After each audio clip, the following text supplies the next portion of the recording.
Ces deux mariages-là, même vous qui êtes ici, c'est comme l'un m'a dit ici. Mon père est venu, nous allons donner la dot. Tu n'es pas celui, vous êtes la mignon. C'est pas le mariage. Même celui-là, il vous a donné un document que également vous soyez là. Il n'y a que celui-ci où le pasteur est là. Parce que ici, vous allez voir le civil ici, c'est un juge, peut-être il a bu un verre. Et il vous appelle, vous les saints, il vous dit, donnez-vous le premier baiser. C'est pas lui qui en autorise. C'est pas lui qui en autorise. Et William Branham dit, vous allez vous donner les lèvres. Il dit, vous vous donnez les lèvres, vous commettez l'adultère en puissance.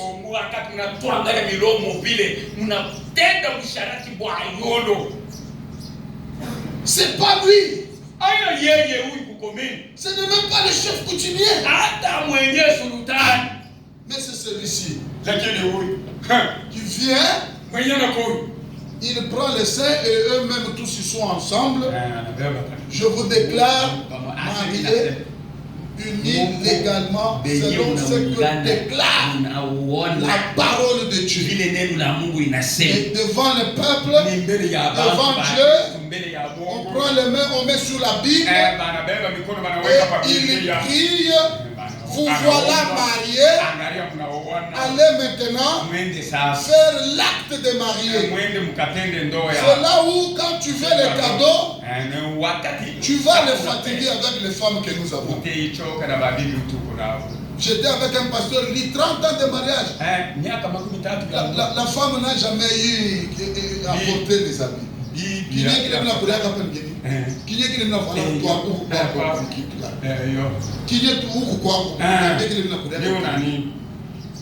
Les cadeaux que vous voulez là, gardez-les. Exagérez quand vous allez la prendre là.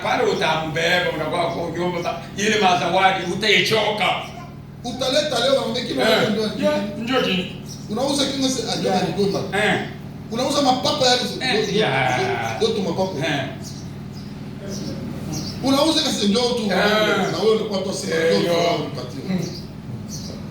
ile cadeau unaluluma na wewe quand il sera chez toi wakati atakuwa kwa nyumba c'est que je te dis si tu vas ninakwambia hii utaona vinaanza kutendeka unauza jipi leo wanakwambia hii jipi sitavaa hii jipi il y a sœur flani unio hii qualité yo ina sasa cadeau unapenda utaichoka chunga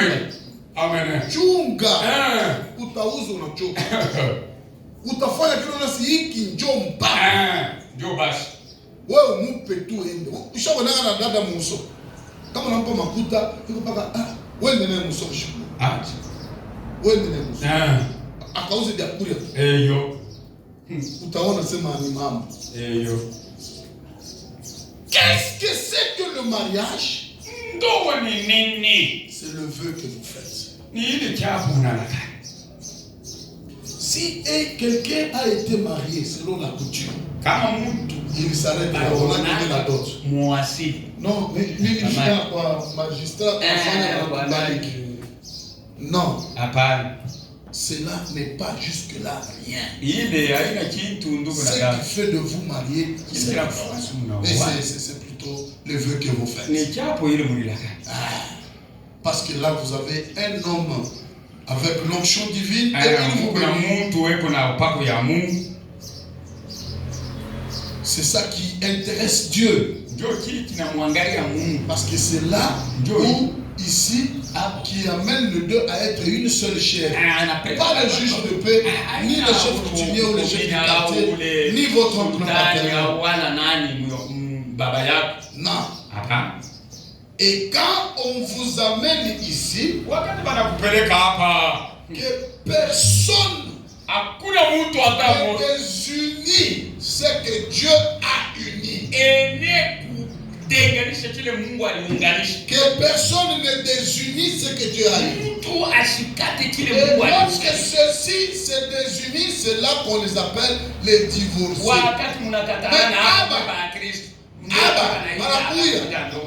Il n'y avait pas mariage. Ah, pasteur, comment vous pouvez dire ça? Jean 4, commencez à partir du 7e verset. La femme, elle vient au puits. Jésus lui dit, donnez-moi de l'eau. Elle dit, maman, vous venez à ce moment. Maman, vous venez je ne peux pas te donner de l'eau. Parce que c'était le temps de la ségrégation.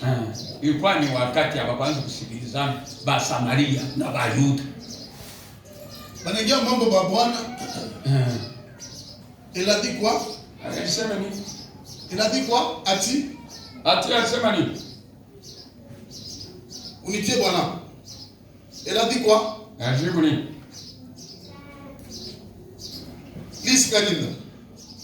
Il a dit quoi? Cette femme-là, elle a compris. Lise Mutombo. Elle a dit quoi? Quand on lui dit, appelle-moi ton mari. Hein? Merci beaucoup. Je n'ai pas de mari. Elle a dit vrai. Mais à la maison, il y avait un type. Pourquoi Bwana? Il y avait un type. Mais il a dit devant Jésus,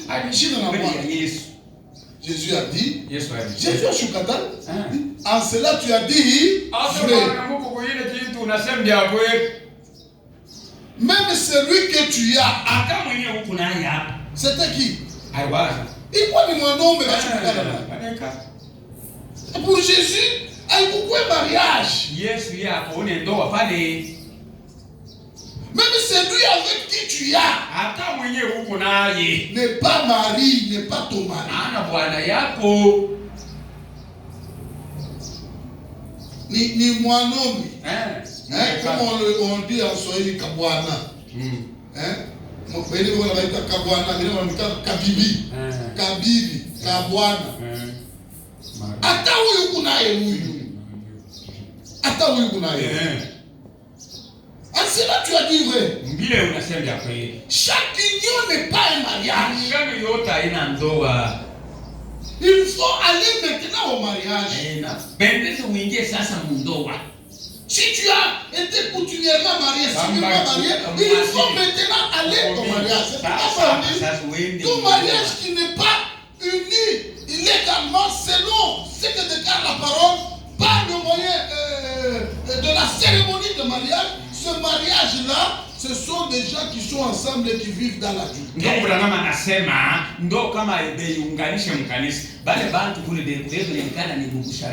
celui que tu as, c'est un homme.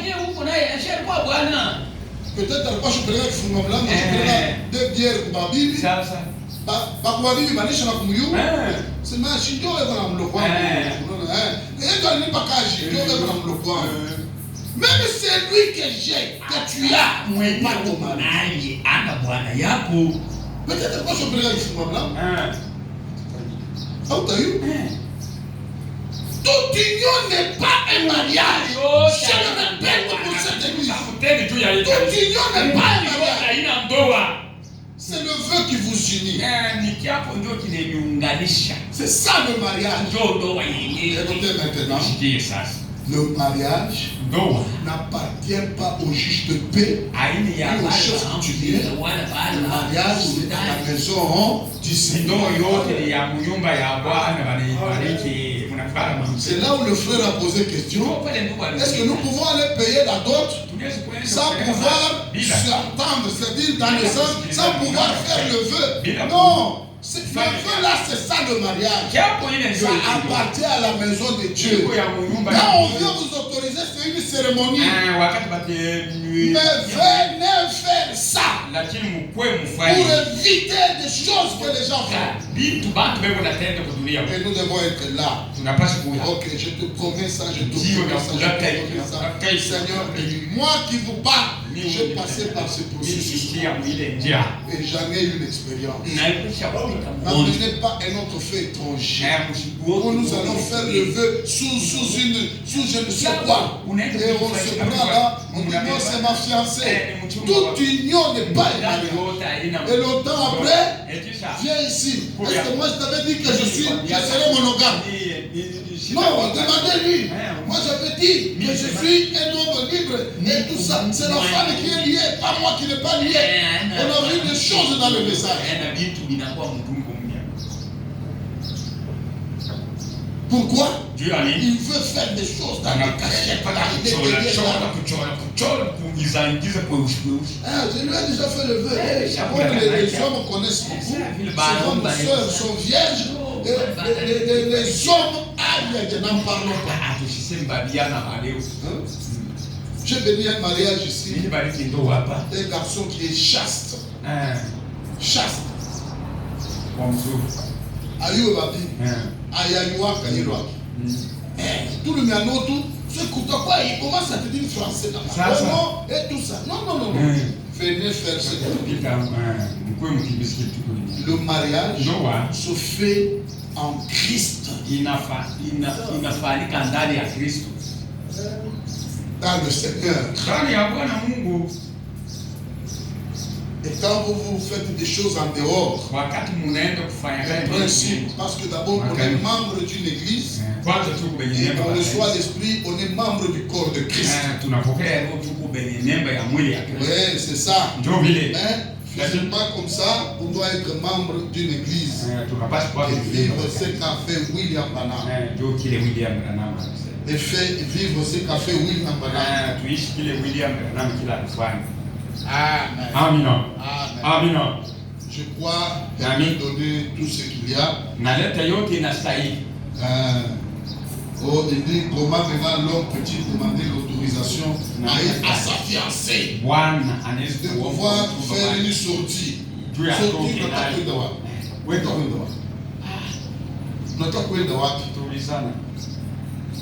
attends kukwambia twende kufashi fulani unazo allez prendre la soeur. Nous ne refusons pas. On dit, tu es déjà prête? Allons à l'église. Nous allons à l'église. On arrive à l'église. On peut rentrer ensemble. Pas donc une de là-bas. On retourne à la maison. Lisez l'histoire de ma vie là. On allait prendre Europe. Et c'était pendant la période d'études. Il faut maintenant étudier Hope avant qu'il ne lui dise même pas que je vais devenir ça. Il allait prendre Hope à la maison. Il n'y a pas de mal.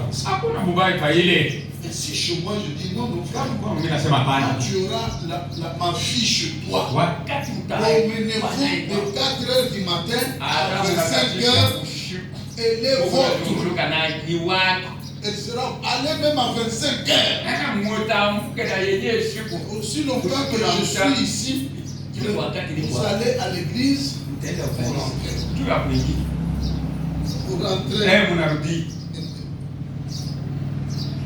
Il y a de mal à ça? Non. On ne plus voir des gens dans la débauche. Pas dans la débauche. Des histoires qui vont nous donner la honte plus tard. Plus tard. Amen. Je réserve beaucoup d'autres points. Je crois avoir les données dans les séances qui peuvent venir. Je vois qu'il faut organiser des réunions avec des jeunes pour qu'on en parle. Pour qu'on en parle profondément. Parce que si Moïse a eu des problèmes, on a eu William Branham de même. Le mariage, c'est un point focal vraiment sur lequel il y a beaucoup de choses de divergence. Et et toutes ces choses-là. Vous savez, il y a un jeune frère qui est venu me dire qu'un frère, quand il a pris une femme, il l'a enceinté. Il évoquait certaines des choses qu'on voyait sur le net. Il a dit, moi, une fille qui est ici à Canet, moi je peux la garder ici. Et on doit vraiment t'épouser ici dans Rouge-Gorge. Tu dois la libérer et la laisser. Tu dois l'être épousée à n'importe qui que ce soit. Et se saisissant de cette pensée, il a vivoté dans les débauches. Et il a donné, il a enceinté une soeur, une fille, et voilà. Et il me dit, non, on est allé doter, je suis avec ma fille, c'est ma femme, elle est à la maison. Chaque union n'est pas mariage. Chaque union n'est pas mariage. Vous avez mal commencé, sachez que vous finirez mal. Commencez bien dans la discipline, dans la crainte, vous finirez bien. Jusque-là, elle n'est que votre soeur. Ok, elle est votre fiancée, elle ne vous est pas encore permis d'aller toucher son corps, d'aller vouloir voir son corps. Voyez-nous dans l'ancien temps, peut-être qu'aujourd'hui, la civilisation. Vous êtes fâché contre moi? Aujourd'hui, anciennement là-bas, quand je vois les sous-vêtements d'un père, d'une mère, c'est que j'ai vu le corps. Nikusema.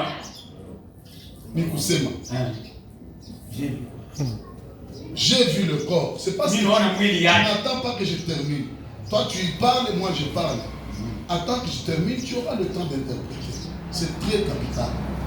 Dans l'ancien temps, quand moi je vois un sous-vêtement de ma mère, j'ai vu le corps. Mais aujourd'hui ce n'est pas le cas. Aujourd'hui ce n'est pas le cas.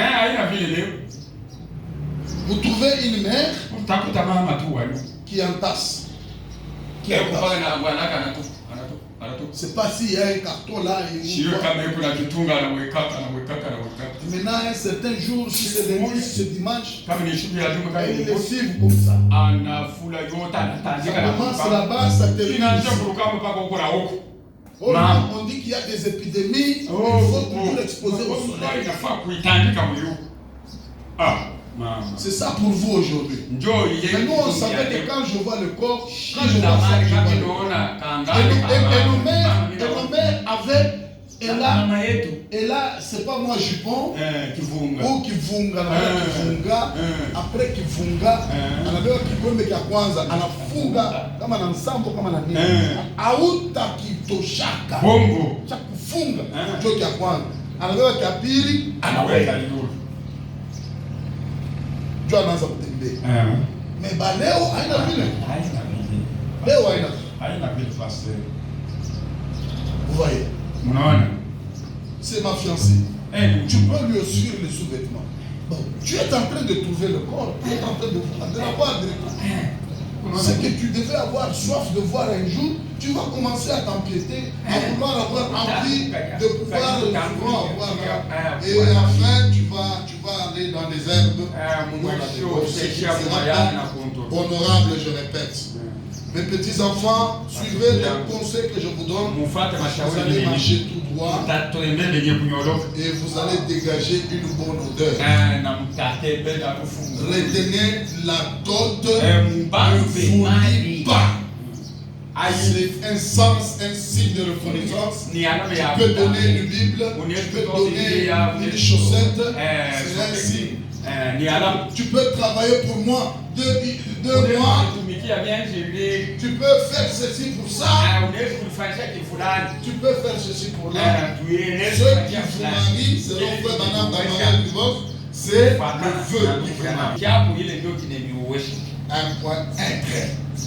Et nous parlons de celui qui n'a pas été marié d'un mariage chrétien, qui a eu un mariage, qui a eu des cérémonies selon notre religion, il a le droit de le faire.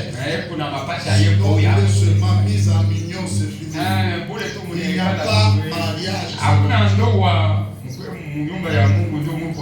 Que le Seigneur vous bénisse. tusimame wima tusome neno lake.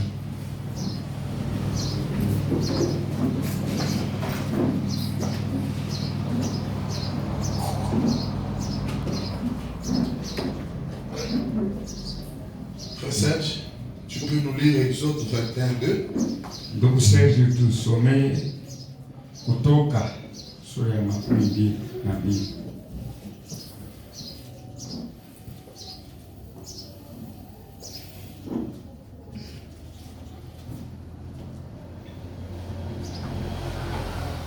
Tu vas jusqu'à 7. Tafikia mstari wa 7. Il n'y a pas de micro? Exode 21:2. Makumi mbili na moja sura yake mstari ya 2 kufikisha 7.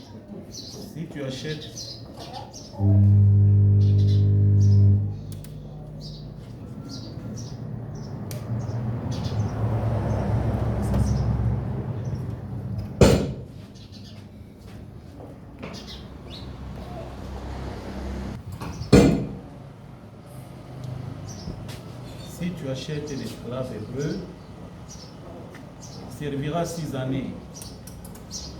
Mais la 7e, il sortira libre, sans rien payer. S'il est entré seul, il sortira seul.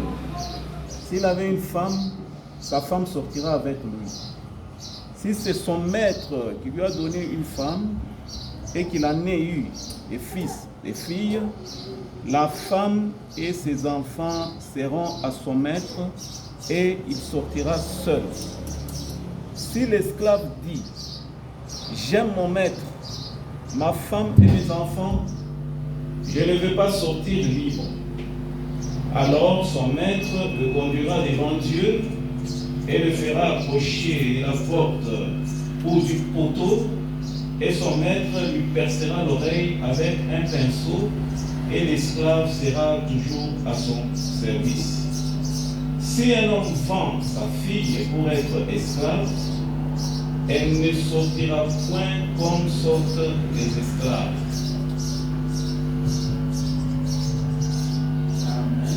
Amen. Vous pouvez vous asseoir.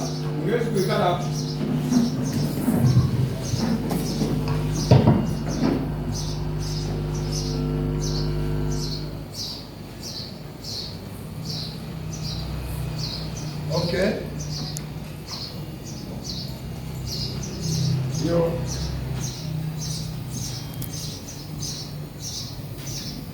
Le 30e, aujourd'hui, Graciela. Leo tuko tarehe Graciela. Hein? Le 28. Ça te rappelle quoi?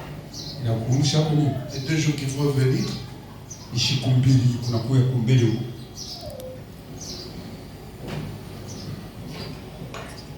Aujourd'hui, tu dis Léo. 26. Ça te rappelle quoi dans les jours qui viennent? Muri siku mbili. Takumbusha nini? Lipanda. L'indépendance. Lipanda. Oh. L'indépendance. Lipanda. Huru. Ok, tu peux t'asseoir. Nesbikala. Vous avez lu Exode 12, je ne sais pas si je peux vous prendre 40 minutes. Nasoma Kutoka Tu achètes un esclave, il servira 6 années, mais la 7e année, il sortira libre sans rien payer. La 7e année, mwaka ya 7 donc, il va sortir libre. c'est mwaka ya 7 atatoka huru. La 7e année, Mwaka ya 7 il sort mtumwa libre. anatoka mwenye huru, ana tena mtumwa. Il n'est plus esclave. Hata tena mtumwa anakuwa Il huru. sort libre. Anatoka mtumwa na Alors, on huru. va aller dans certains des exercices du message et parler et voir combien réellement la parole est bonne pour nous. Dans Matthieu 27, il est dit, quiconque veut être le premier parmi vous, qu'il soit esclave. Amen. Il dit, c'est ainsi que le Fils de l'homme est venu, non pour être servi, mais pour servir et donner sa vie comme le rançon de plusieurs. Amen. Et d'ici 2 jours, le Congo fête l'indépendance. Il va fêter l'indépendance. L'indépendance. Et l'indépendance, c'est une liberté. C'est une autonomie. L'absence de la soumission à une certaine autorité. Non, on est libre. C'est un caractère sans entrave, sans obligation. Le fait de ne pas être retenu. Le fait de ne pas être retenu. On vous retient. Votre liberté est vendue. Une possibilité d'agir en guise. On agit indépendamment. On doit agir indépendamment. On n'est pas lié à quoi que ce soit. Et c'est pourquoi ce matin notre thème, c'est un artisan de la liberté. Artisan de la liberté. Et un artisan, c'est un travailleur indépendant.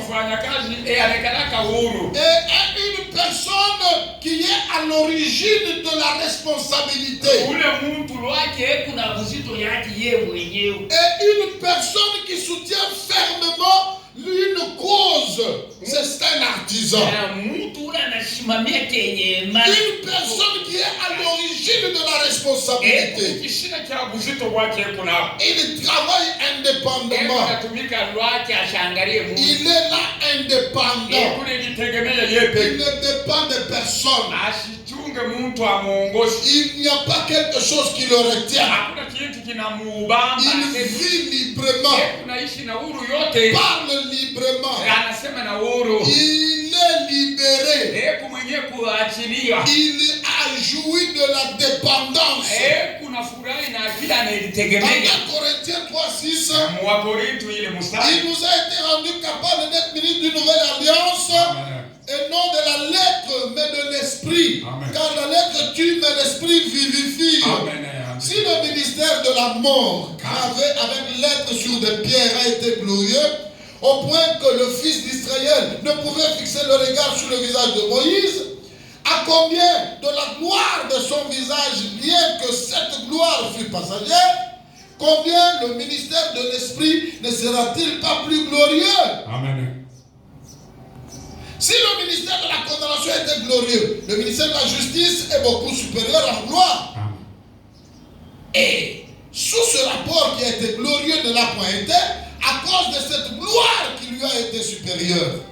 En effet, si ce qui était passager est glorieux, ce qui est permanent est bien plus glorieux.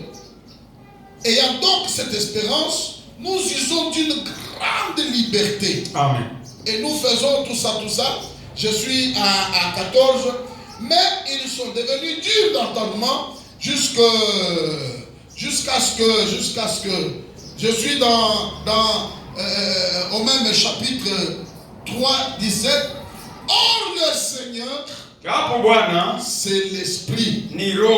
Et là où il y a l'esprit du Seigneur, là il y a de la liberté. Là où il y a l'esprit du Seigneur, il y a la liberté. L'esprit du Seigneur, c'est le Seigneur. Et là où il y a l'esprit du Seigneur, c'est la liberté. C'est la liberté.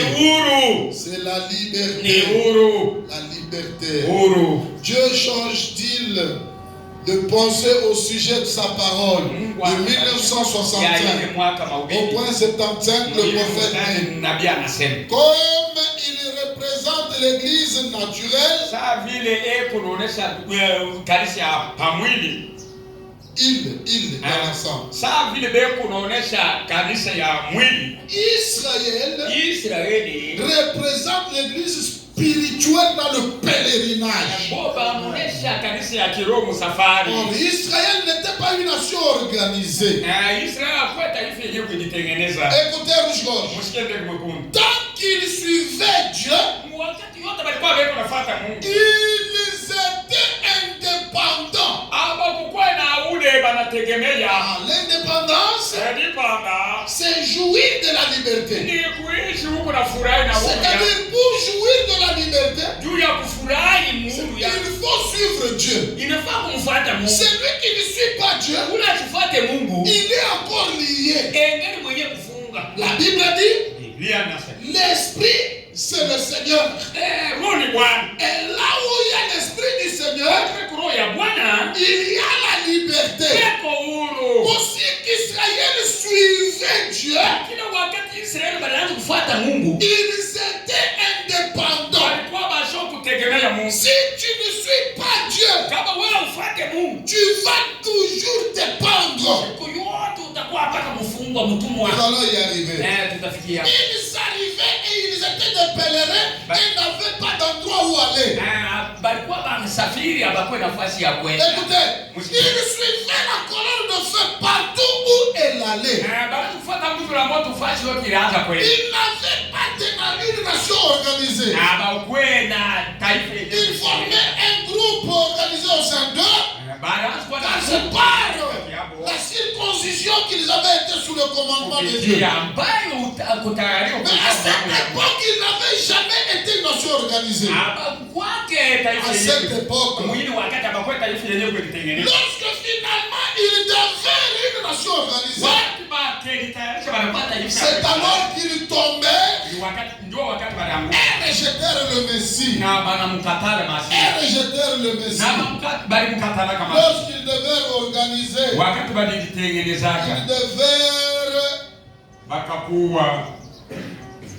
ils rejetèrent le Messie. William Branham dit, toujours dans ce message au point 7 ans, et Israël dans l'Ancien Testament est le titre de l'épouse dans le Nouveau Testament, qui est en route vers Canaan, vers lequel nous allons. Branham dit le millénium. Nous allons vers ce pays-là. Nous allons vers le millénium. Avant que je n'oublie, ce soir il y aura concert avec le pasteur Kassongo, Abbé Oula Tabernacle. Il m'a dit de vous le dire en fait, nous allions soutenir l'homme de Dieu. Il nous a motivé le jeudi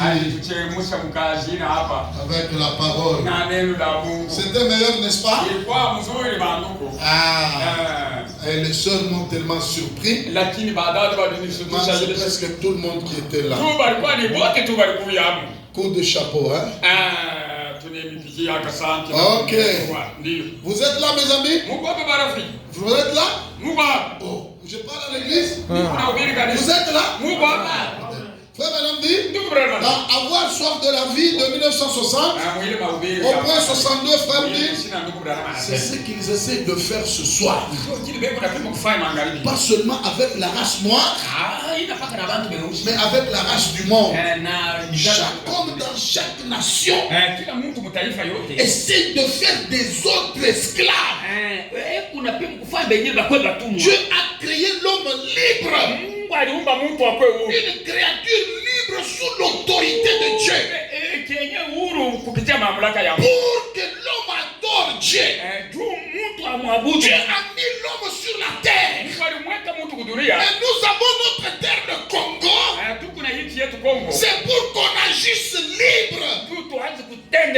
Et la Belgique, elle vient. Vous êtes esclave. C'est moi qui ai découvert l'embouchure du fleuve Congo. C'est moi qui ai découvert le diamant. C'est moi qui ai découvert le gisement de Guigui. Vous Alors c'est moi qui dois être ça. Vous devez dépendre de moi. Vous devenez esclave. Parce que lui, il a eu ça et là. Abraham me dit, chaque nation essaye de faire cela. Faire des autres des esclaves. Alors que Dieu a créé l'homme, il a mis sur la terre libre. Pour qu'il soit libre. Aucun n'a autorité sur moi. Je suis libre. Personne ne domine sur moi. Pour adorer le Seigneur. Les gens veulent faire des hommes esclaves. Parce qu'il me donne le foufou. Parce qu'il m'a acheté un pantalon. Parce qu'il m'a fait ceci. Alors moi je vais le quitter. Vous voyez, ce qu'il est c'est moi. C'est moi qui a fait de lui comme ça. Sa femme était à l'hôpital. J'ai fait ça. Alors il ne veut pas faire ça. Tout ça quoi? L'homme veut faire de vous esclaves. Parce qu'il vous a donné. Parce qu'il a découvert le jugement pour toi. Il veut faire de toi un esclave. Abraham me dit, Dieu a créé l'homme sur la terre pour qu'il agisse libre. Rouge-gorge, soyez libre. Lisez le message libre. Venez à l'église libre. Adorez libre. Le message nous a rendus libres. Amen.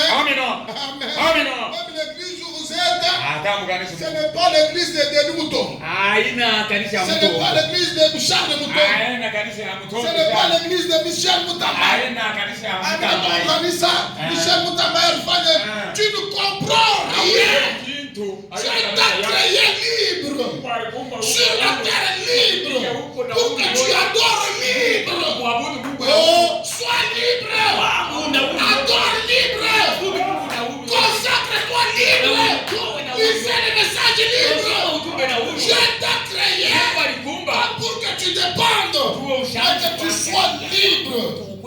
Dans la puissance de transformation de 1965 au point 301, Frère Branham dit, nous devons être des artisans de son immortalité. L'immortalité. Un artisan, c'est quelqu'un qui défend quelque chose farouchement. Il parle libre. Et écoutez mes amis, je parle de son immortalité. Jésus vit jusqu'à ce matin. Que ce soit sur la place publique, n'importe où. Artisan de son immortalité. Artisan de son immortalité. Artisan de sa liberté. Il nous a rendus libres. Par son sang précieux. Il nous a rendus libres. Frère Branham dit, celui qui veut libérer les uns, qu'il se fasse esclave des autres. Jésus est venu en un homme esclave dans ce corps pour te faire toi libre, pour te rendre libre, pour me rendre libre, pour rendre nous rouge-gorge libre. Et quand vous faites entrer de petites organisations, c'est là où vous rejetez le Messie et le diable vient vous occuper. Et le diable vient vous occuper. Et le diable vient vous occuper. Dans votre travail, le diable vient vous occuper. Vous commencez des petites négligences dans votre travail. Les offrandes, les dîmes, vous ne payez pas. Vous ne vous en souvenez même pas. Et tu commences des petites organisations. Pour vivre libre, adorer libre. Israël a commencé à s'organiser. Quand tu commences à t'organiser, tu commences à fermer la porte de ta bénédiction. Tu commences des petites organisations. Des petits désagréments quand tu vivre correctement la parole de Dieu. Amen. Soyez artisans de son immortalité. Artisans de sa liberté. Artisans de sa réputation. artisan de sa gloire, artisan de sa honte. La honte de Christ, c'est ma honte. La gloire de Christ, c'est ma gloire. Je suis un artisan, artisan de son immortalité. Je crois que je le confesse. Jésus vit jusqu'à ce matin. La tombe est vide ce matin. Et je suis libre ce matin. Je parle libre. Je parle libre. Parce que je ne dépends de personne. Amen. Écoutez, dans la reine de Séba de 1951, au point 14, frère Branham, il dit c'était un après-midi, j'étais reçu dans le temple de Giants. Il dit, il y avait parti 7 différentes religions chez les Indiens là-bas à Giants. Et chacune d'elles reniait Dieu. 17 différentes religions. Chacune d'elles reniait Jésus-Christ. Ou plutôt Dieu. Chacune d'elles refusait Dieu. Vous êtes là, mes amis? Et lorsqu'ils ont refusé Dieu, écoutez, chacune d'elles refusait Dieu. Vous ne pouvez pas vous représenter ce qu'ils sont. La plupart d'entre eux croient à la réincarnation. La plupart d'entre eux, la réincarnation. Ils balayent les rues où ils marchent de peur de marcher sur une petite puce.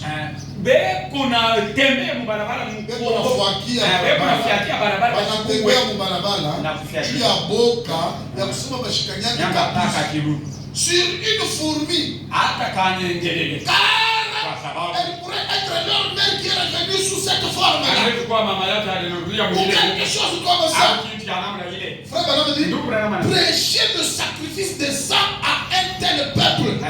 Comme celui-là. Il est arrivé. Kumwambia sema Bwana Yesu alimekufi. Anamwomba damu juu yenu. Kwa ile taifa. Hawezi kukanyanga chini. Ndio banafuatia mubalabala, banafuakia.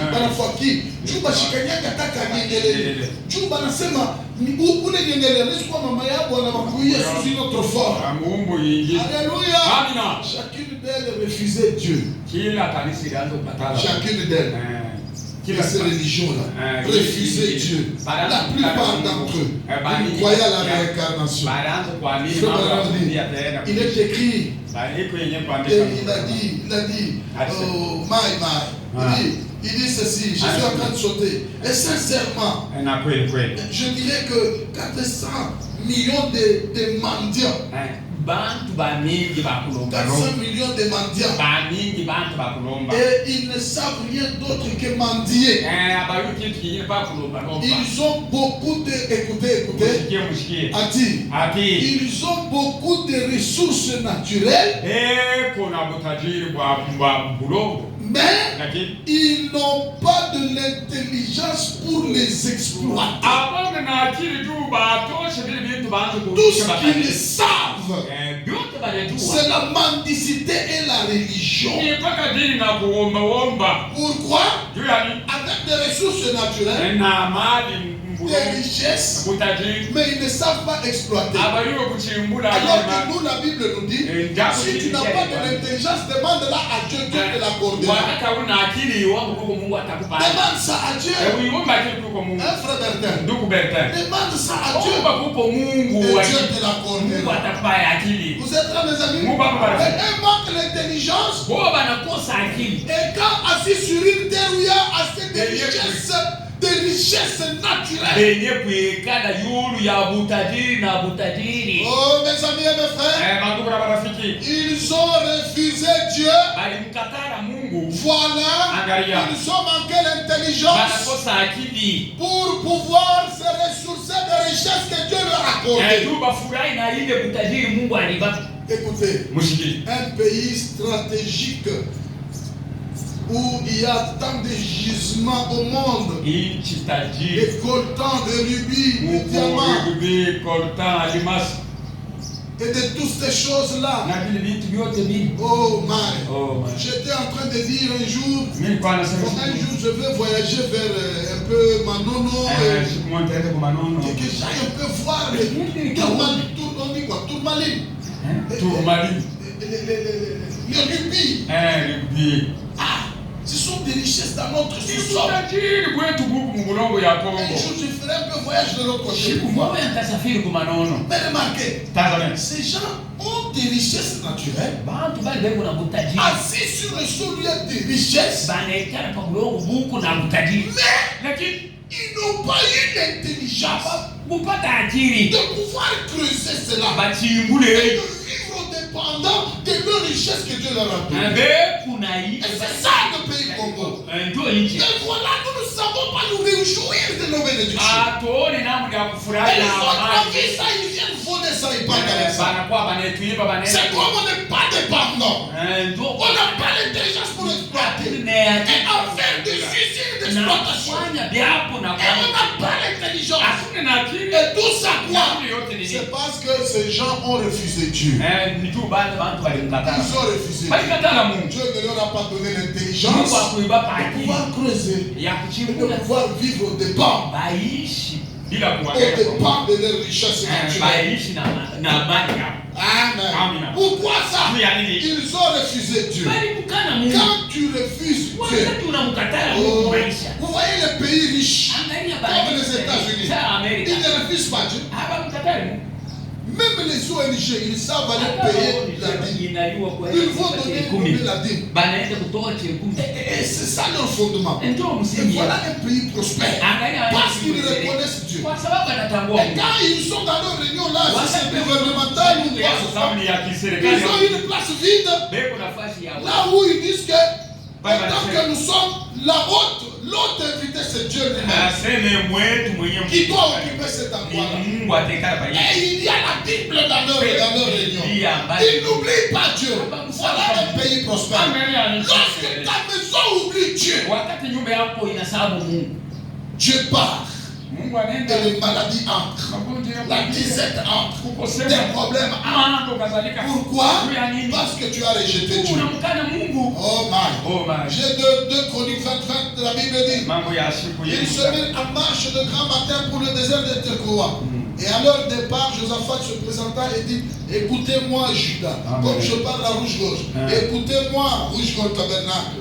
Et vous les habitants, les membres de rouge-gorge, confiez-vous à l'Éternel votre Dieu et vous serez affermis. Amina. Vous serez affermis. Vous voulez être affermis? Vous voulez être affermis?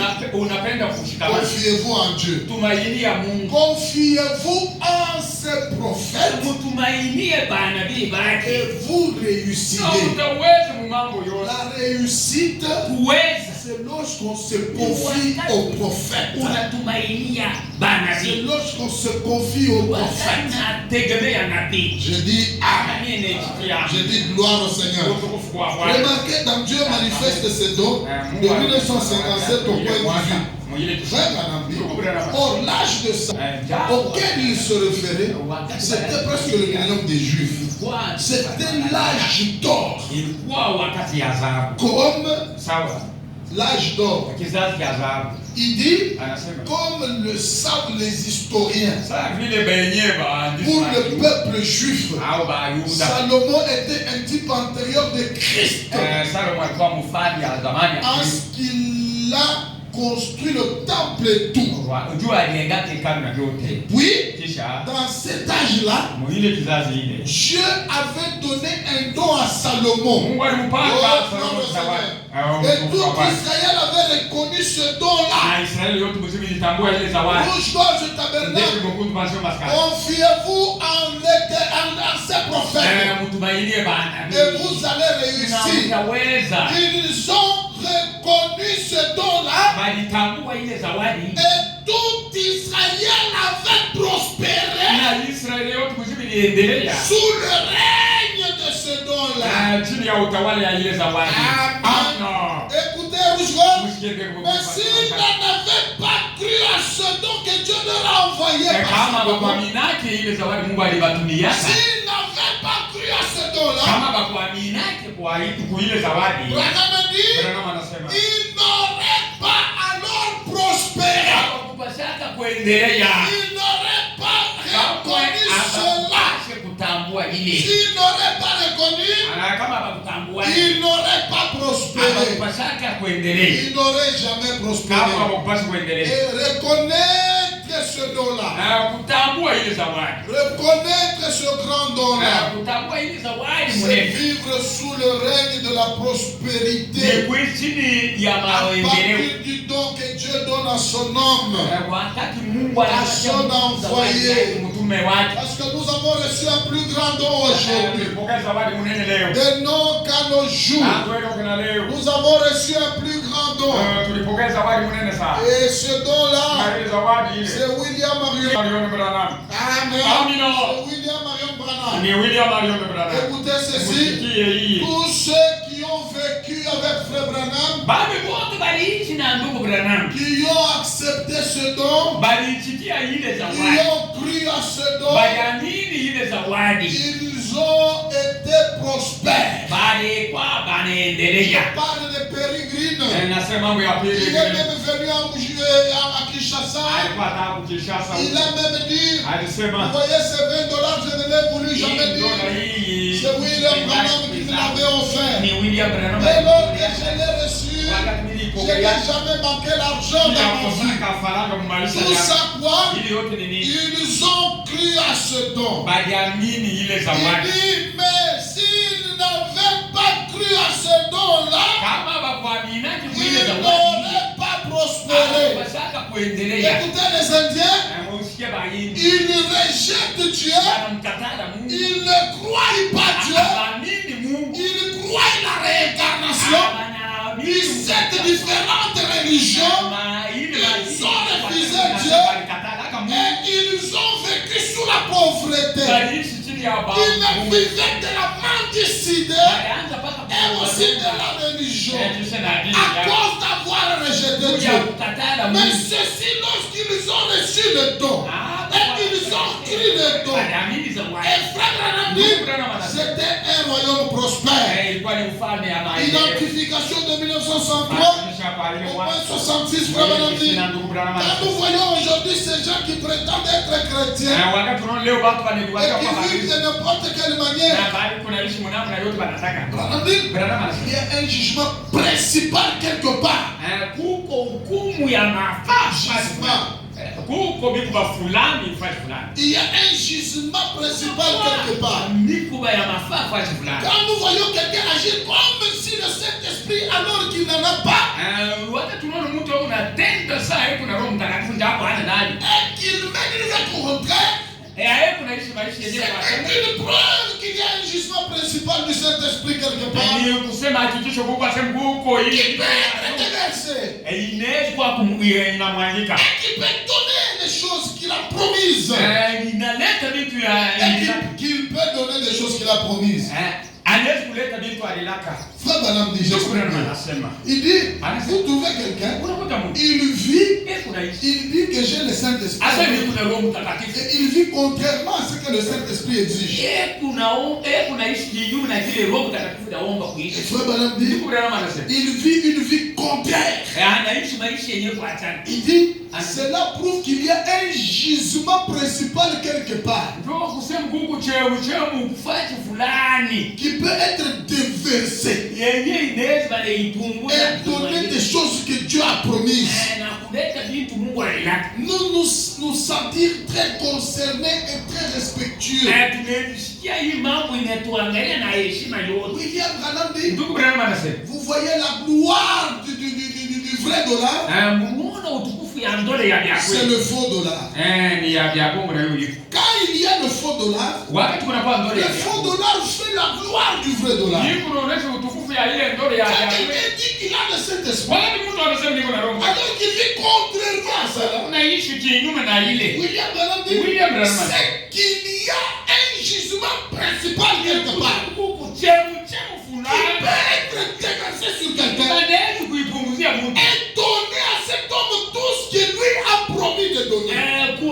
kupatia ule mtu vile vyote Roho Le Mtakatifu. vrai Saint-Esprit principal est là. Ile Roho Mtakatifu ya Il peut libérer. inaweza kufungula. Il peut vous libérer. Inaweza Il kufungula. peut donner des types de bénédiction. Inaweza kupatia mabaraka ya Lorsque nous reconnaissons les dons, Wakati tunatambua nous respectons les dons, tunaheshimia nous zawadi. sommes intéressés. Ile mambo inaitwa Et nous sommes là. na Le tuko vrai gisement peut être déversé. mchemu ya vya kweli wanaweza kutumwangia. Le véritable gisement principal peut nous être Mchemu déversé. ya vya kweli ya mafaa wanaweza kutupunguzia. Gloire au Seigneur. Utukufu kwa Bwana. Et ce qui fait la gloire du vrai dollar, Hili inaleta utukufu ya C'est le faux dollar. hili ya vya bongo. il y a de faux enseignements. Huku mafundisho ya Mais le vrai dollar est là. lakini ndio ya vya Le kweli. vrai gisement principal Mchemu ya mafaa qui hapa. peut être déversé Wanaweza et kuipunguzia nous basi. tendre tant de bénédictions promises. Kupatia mabaraka yenye William Branham avec un plus grand don au monde.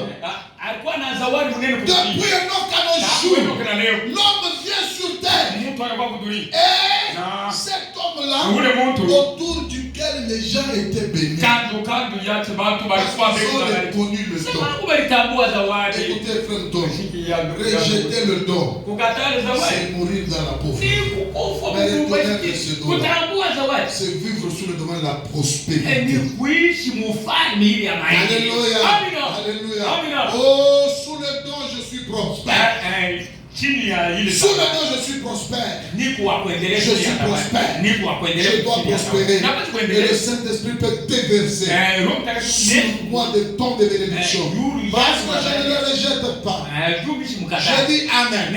Le Messie au point 40 de 1961. La Bible du prophète. Voilà la chose qui libère la parole. Angalia kitu kinaachilia neno. La parole qui sort et le Saint-Esprit qui suit la parole. Neno linatoka na Roho Mtakatifu Vous voyez votre pasteur la prêche, la prêcher. mchungaji wewe Les choses suivantes, vous savez. kitu kinafuata Le Saint-Esprit passe dans le bâtiment. Roho Mtakatifu yuko natembea mchumba. Et il est le conducteur de la parole. Ndio mwongozaji wa neno. Vous dites Amen, mes amis. Votre pasteur la prêche. Mchungaji wewe Le anaingia. Saint-Esprit passe dans les bâtiments. Alors que les Hatis dorment là, le Saint-Esprit, lui, il passe dans les bâtiments. Frère Branham dit, lorsque votre pasteur prêche la parole, wakati mchungaji wewe anahubiri il neno dit, anasema vous voyez, unaona le Saint-Esprit passe dans les bâtiments. Roho Mtakatifu yuko natembea mchumba. Il est le conducteur de la parole. Ndio mwongozaji wa neno. Vous dites Amen. Il dit la parole est le conducteur de l'esprit. Neno iko na mwongozaji. Car là où la parole est prêchée, Pale wanahubiri neno, l'esprit la suit. roho iko nafuata. Où qu'elle aille, Atafuata kanenda. l'esprit suit la parole. Roho inafuata neno. J'aime l'enseignement saint de la Bible. Napenda mafundisho Et takatifu. le Saint-Esprit de la parole revient confirmer l'enseignement de la Bible. Roho Mtakatifu anakuwa kuhakikisha mafundisho ya Et Biblia. la Bible dit, Biblia anasema l'Esprit, c'est le Seigneur. roho ni Bwana. Là où il y a l'Esprit du Seigneur, Katika roho wa Bwana. il y a la liberté. Peko bale bantu na uhuru. Il y a la Peko liberté. uhuru pa bale bantu. Il y a la Peko liberté. uhuru. Il y a la Peko liberté. uhuru. Il dit, Anasema quand l'amour divin s'élance, la grâce venait intervient de 57. Au point 47, il dit, car là où il y a l'Esprit de Dieu, peko roho ya Mungu. il y a l'amour. Peko mapendo. Vous dites Amen? Mretika. Amen. Je vais prêcher le message humilite-toi. Ndugu na wana ujumbe ulishusha. Quand il arrive à la fin, Wakati alifika il parle de comment s'humilier devant ton frère, il a enseigné. alifundisha namna ya kushika Il dit, les gens en sortant pleuraient. bantu mkutoka balianza kulia machozi. Ils ont manqué comment se séparer. Balianza kukosa namna ya kuachana. Ils s'embrassaient pour ne plus se séparer. Na kukumbatia ndio Et basiachane. les larmes coulaient Na dans les joues. machozi yangu kumwangia kwa machafu ya. Amen. Amina. L'Esprit, c'est le Seigneur. Roho ni Il y Bwana. a le Seigneur. Kwa Bwana. Il y a la liberté. Eko huru. Nous sommes libres. Tuko ni huru. Et nous devons poser des actes. Tunapaswa kutenda matendo. Alléluia. Amina. Là où il y a l'Esprit de Dieu, Peko roho ya Mungu. il y a l'amour. Peko mapenzi. Et aussi, Tena. il y a la compréhension. Peko usikilivu. Quand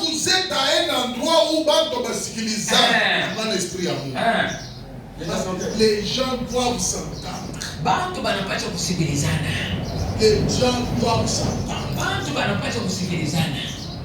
Je suis gros, noir et lancé. Frère, nous tombe de ne pas gros, noir et lancé. Dieu, il est le Dieu de la diversité.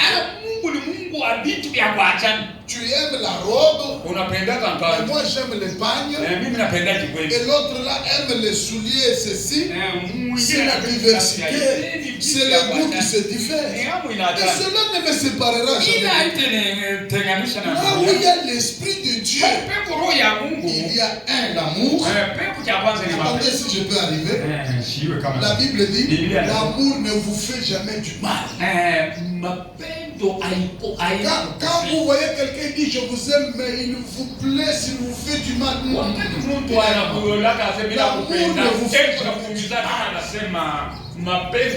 L'amour c'est l'opium qui fortifie. Là où il y a l'Esprit de Dieu, il y a l'amour, il y a la compréhension.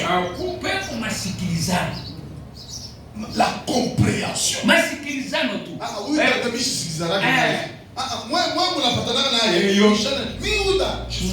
il n'y a pas l'esprit. Et tu n'es pas libre. Tu es lié. Quand quelqu'un seulement il a tu es lié.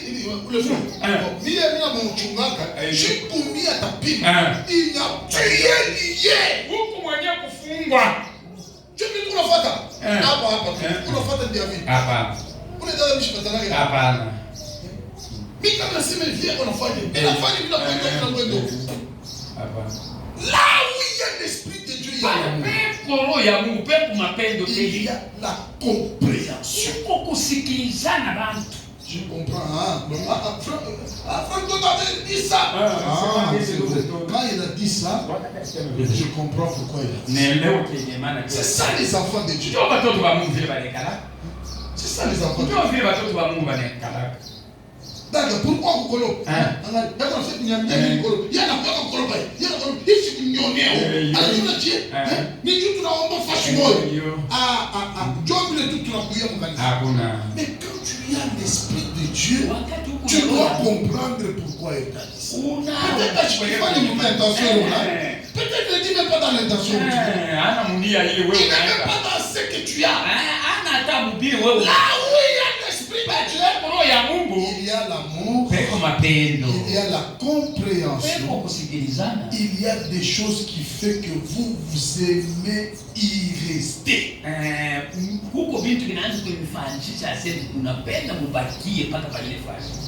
Nous quittons seulement l'église. Unaenda kuna lutu. Unaenda wapi? Hakuna communion. Mambo ya kafe munacho. Mambo ya kufungulia kuikala. Si tunekala kwa mimi mvrana. Tunekala tunazama. Leo wanafanya examen d'etat. Ba mafuta bolo leo baenda kufanya. Bali kuna mpomo. Sasa. Mais si ba Kristo. Pa kwa wake amen. Kwa sheri twende. Sheri mimi nenda. Sheri mimi nenda. Kama unataka kwenda shule. Utuachie kushiri wa Mungu yule. Yo. Dieu esprit ya Mungu ndani mwetu. Amina. Na kuko compréhension. Ataka tunatafuta débat sur la parole, on se comprend. Même quand le frère nous a donné des questions, je comprends. On se comprend. On s'entend. Ce que toi tu connais, tout le monde ne connaît pas tout. Mes amis, vous devez avoir l'esprit qui se comprend. L'amour qui nous unit. Et si l'esprit est ici, vous devez y rester. Restons, nous débattons.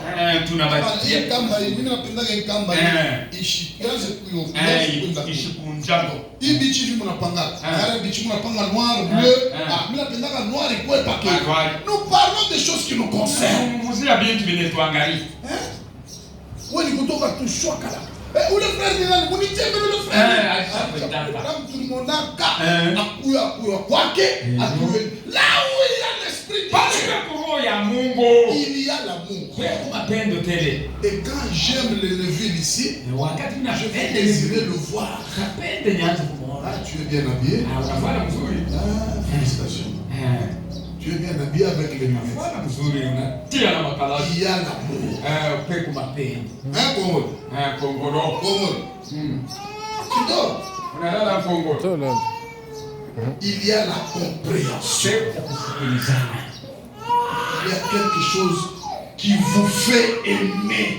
Kuko kitu inafanya mnapendana. Y rester. Mnabakilia kwa ile fashi. Tunekala unaweza kubele kalanga, tunakula kwa kalanga. Unipembele kichi tunekala tunakula kalanga. Kanisa imesha pa. Mshale. Kili ya chamakaji. Shukio.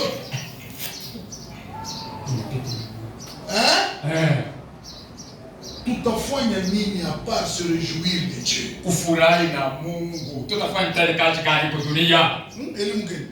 On va faire quoi à part se réjouir de Dieu? Kuliko kufurahi tu. Ensemble, on parle. Tunabakia pamoja tunazungumzia maneno ya Mungu. J'ai 2000 ici, ajoutez un peu. Ah, 2000 pour la elfu mbili. Ongeza là-bas. Frère Branham dit, Frère Branham mange le cacahuètes. Il est 16h, moi je parle. Mimi naenda kwanza. Branham dit, Branham anasema il y a quelque chose qui fait que vous aimez y rester. Inafanya sema mnapenda kubakilia paka pale. Vous aimez y rester. Mnapenda kubakilia pa ile fashi. Oui, que Dieu vous bénisse. Mungu nibariki. Bon, mimi départ. Où on est dans la Alléluia. Amina. Nous voudrons voir Jésus de 58. Tunapenda kumuona Yesu ile mwaka. 7, il dit, il y a eu quelque temps là dans le sud, un vieil homme de couleur qui était là dans une vieille plantation en train de chanter. Mtu mweusi alikuwa mule. Et il était sauvé.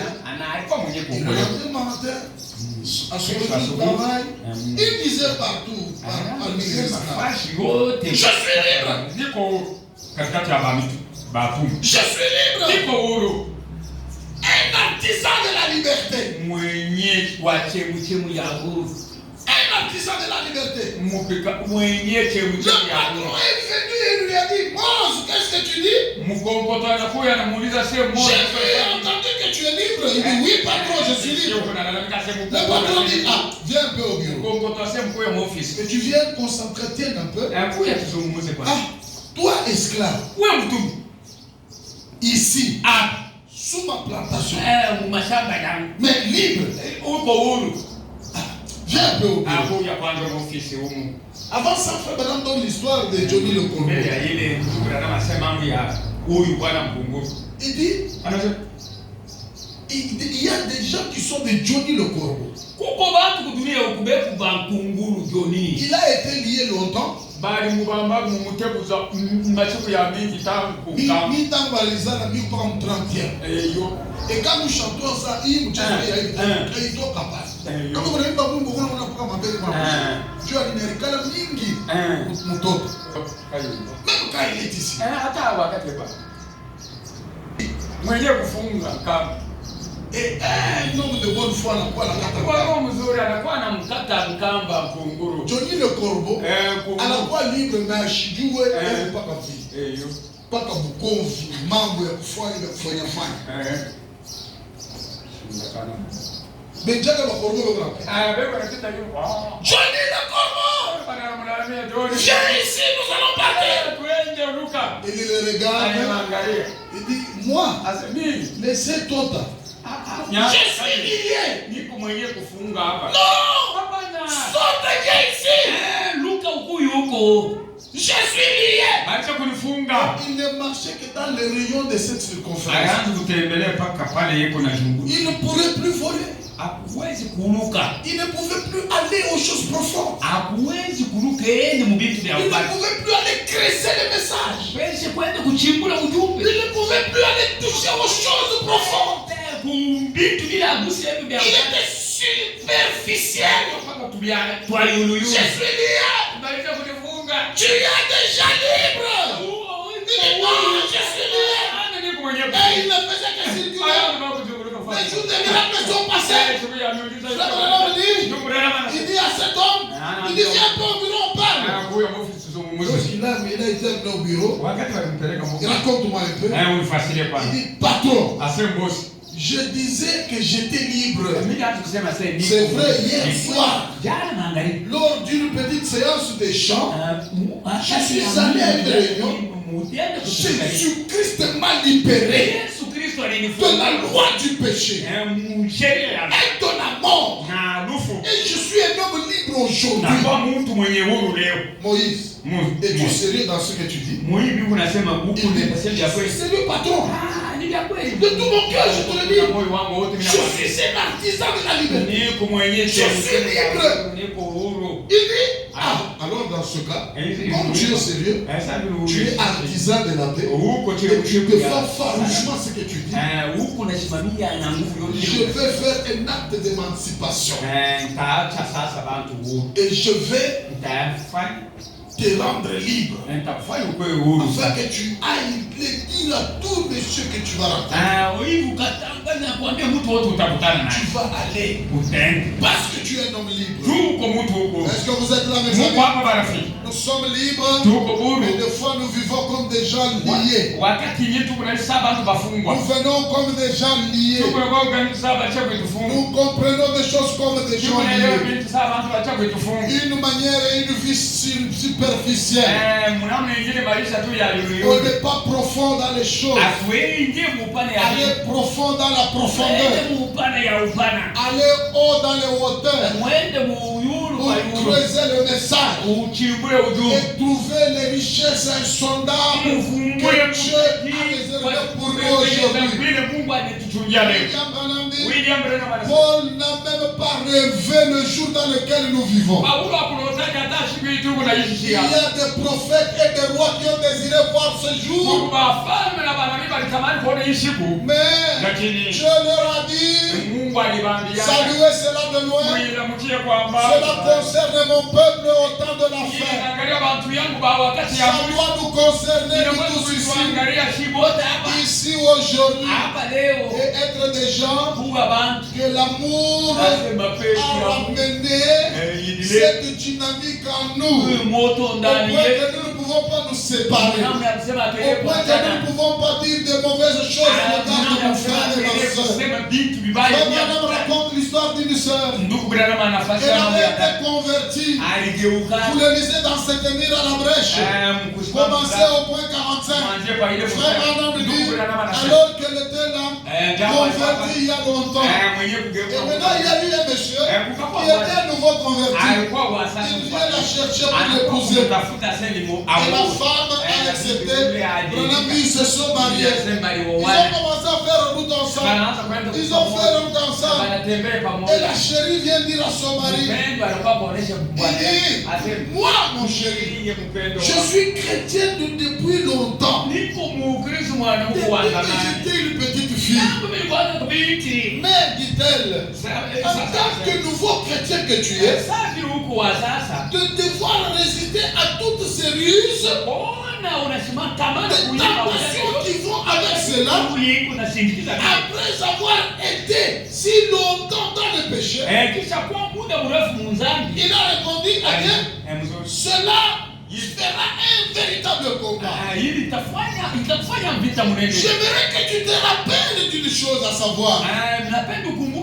Si jamais l'ennemi venait te troubler quelque part, et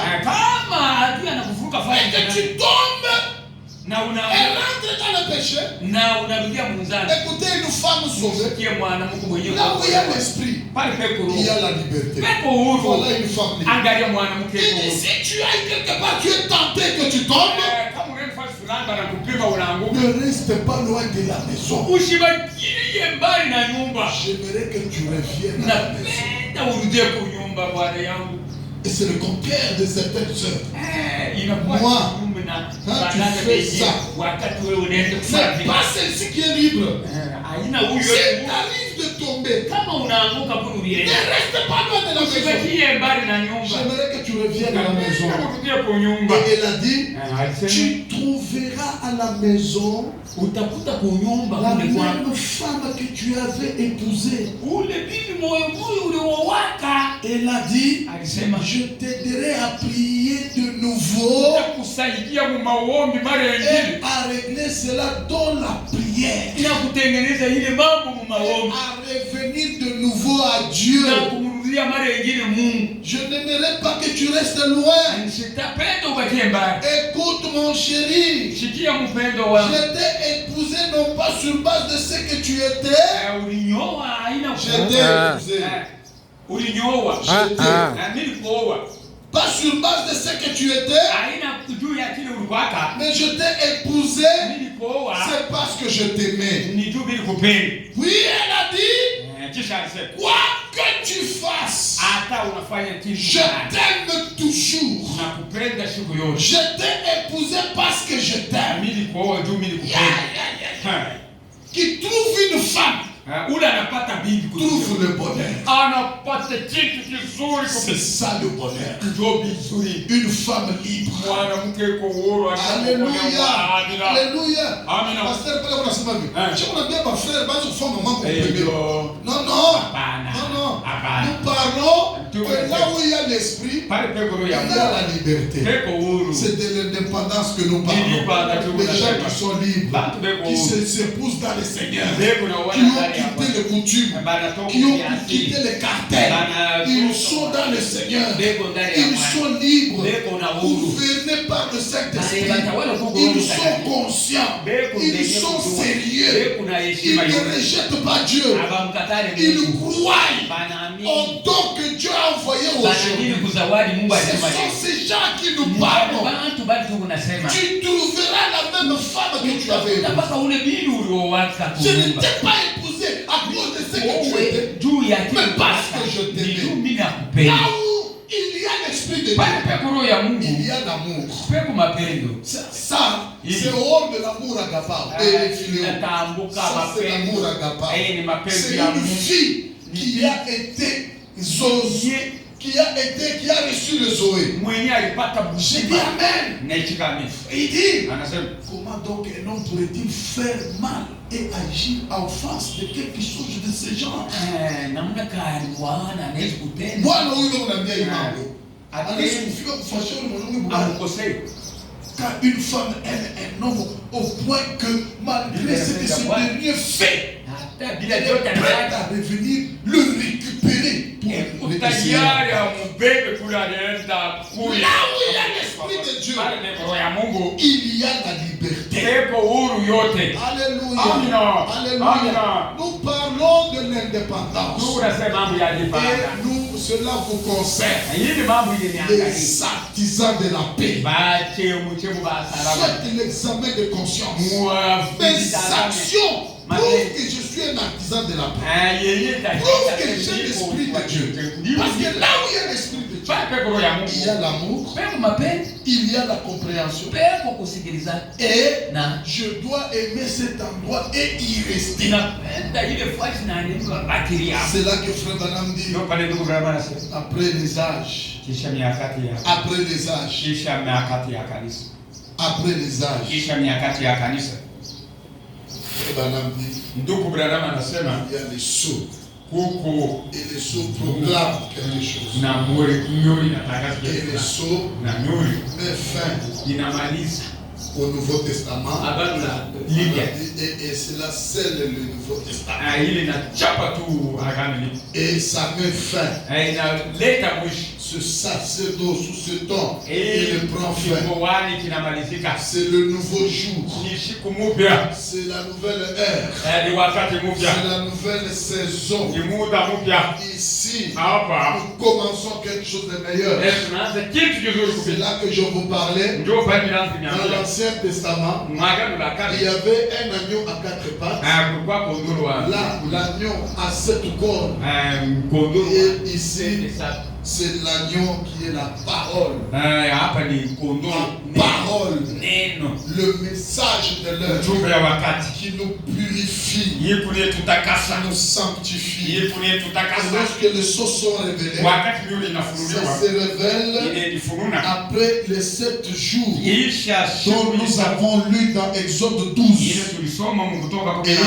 il y a eu cette époque, Kulikuwa nyakati et saba, c'est cette époque na ile nyakati qui saba ont fait 7, ilifanya et saba au 7e, ya mwisho selon saba Apocalypse chapitre 10, kufuatana na Ufunuo il y a la 10 trompette qui sonne. bado ngumu Parce inalia que William Branham dit, juu William il y a Branham eu la trompette de la justification huko bado ngumu par ya Martin Luther King. kwa Il y a Luther eu la trompette de la huko bado sanctification ngumu ya par utakaso Wesley. kupitia Il y a Wesley eu la trompette de la Pentecôte, bado le ngumu ya retour au don. kupitia kwa Et quand ils se sont organisés, il y a la trompette qui sonne. Selon Apocalypse chapitre 10, la trompette de la liberté. Soyez libres, car la trompette a sonné. Cette trompette de la liberté, où Dieu revient avec le livre ouvert, là où nos noms sont appelés sous la forme mystère. Et ça vient exercer le ministère du Fils de l'homme. C'est là que vous lisez la Bible. Et il dit, celui qui voit le Fils est libre. Oh, vous avez vu le Fils? Parce qu'Apocalypse 10 vient accomplir Luc 17:30. C'est le ministère du Fils de l'homme. Cela nous ramène à Genèse 18. Là où le signe a été manifesté. William Branham dit le dernier signe qui a été manifesté avant que Sarah ne puisse être enceinte et qu'Isaac ne soit venu. D'abord, il y a eu le ministère du Fils de l'homme. Et ce ministère-là, c'est le ministère capable de recevoir. Parce que c'est la réplique du ministère du Seigneur Jésus. Elle est sur terre, capable de recevoir la pierre de fête. Il revient. Et le pyramide est coiffé. Elle est sobre. C'est le Nouveau Testament. Il y a une trompette qui sonne. La trompette de la liberté. Elle sonne. Et celui qui entend, il doit s'en envoler. Il dit, il y a eu un monsieur fermier. Un fermier, il a pris 9 règles, il a mis sous une couvée. Et il le met sous une couvée. Et le voilà qui met sous une couvée. Et sous la chaleur. Et le front finit par éclore. Et le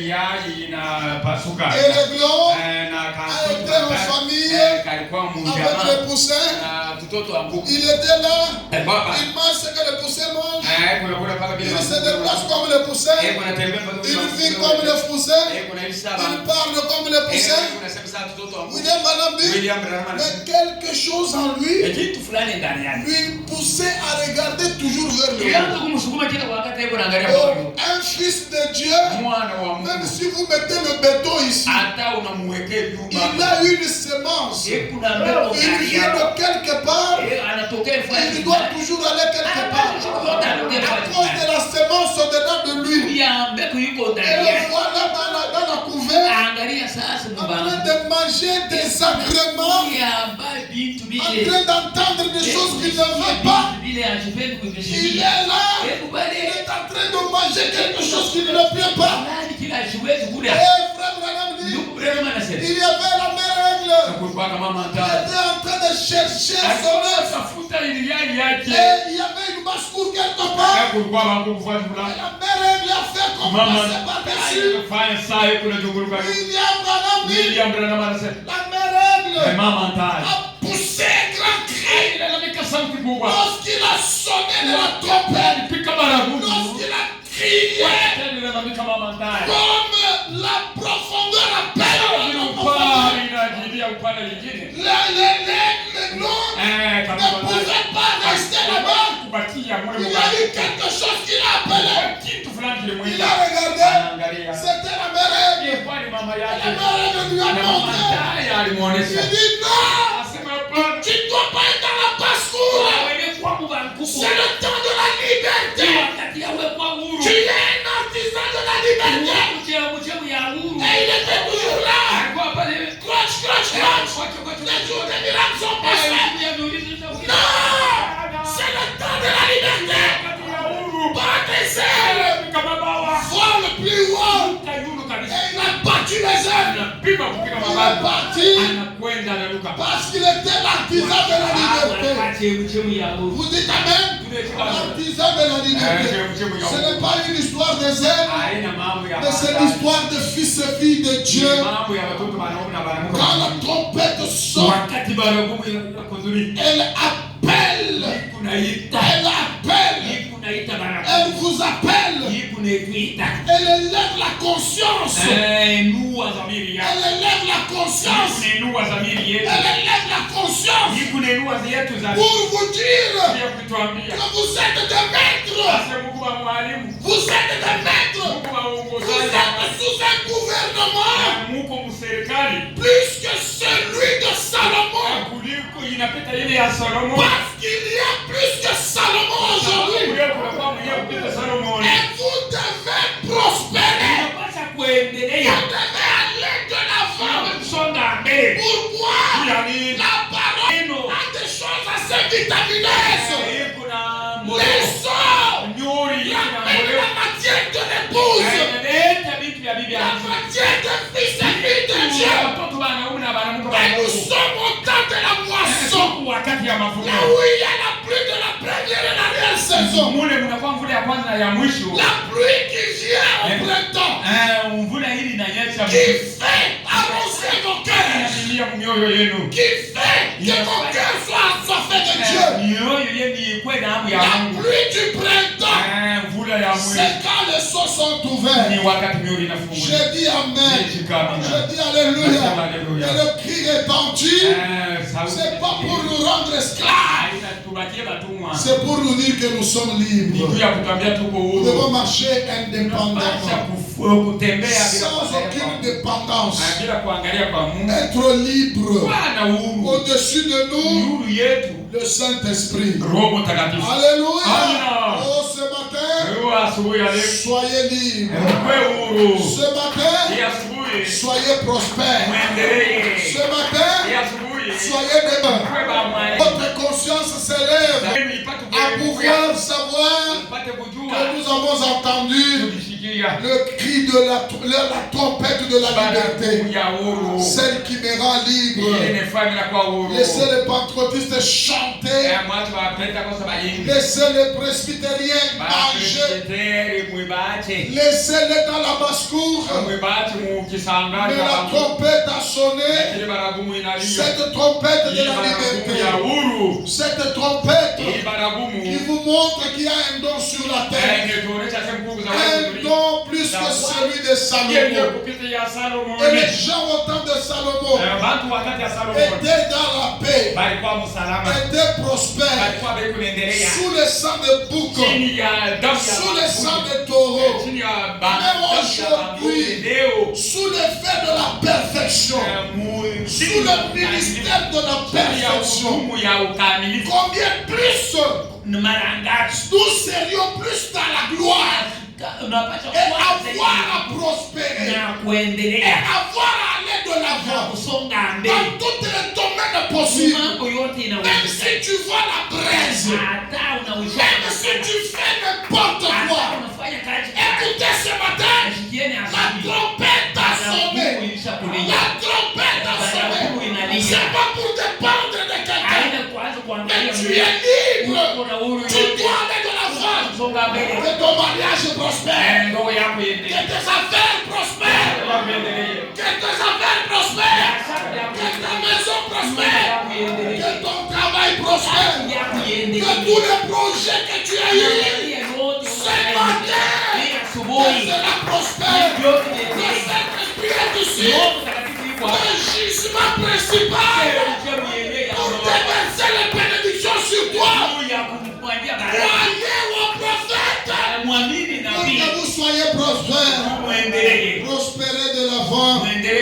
cela pour la gloire du Père.